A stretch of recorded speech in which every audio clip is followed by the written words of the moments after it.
আসবে।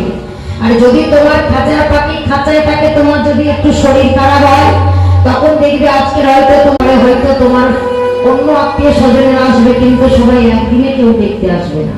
কিন্তু যেদিনে তোমার পাখি খাঁচা থেকে পালিয়ে যাবে, ওই শেষ দেখাটা দেখার জন্য তোমার ওই খাঁচাটাকে দেখার জন্য আসবে। কি গো? আর এসে সেই যে দেহ খাঁচাটার উপরে জড়িয়ে কি বলবে জানো? জড়াইয়ে ধরে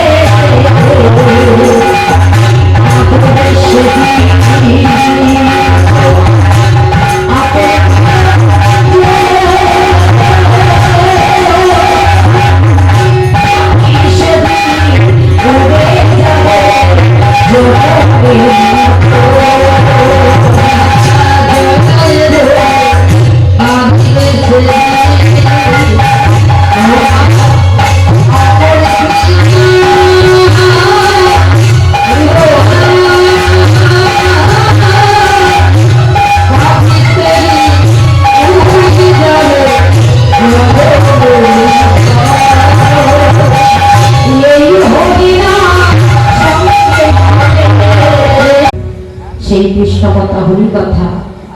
আজকে শেষের দিনে কিন্তু এই হরিনাম যাবে। নিদ্রা বন্ধ দিয়ে ঝড় বৃষ্টি বাদলের মধ্যে তাও আপনারা কৃষ্ণ কথা হরি কথা শোনার জন্য বসে আছে।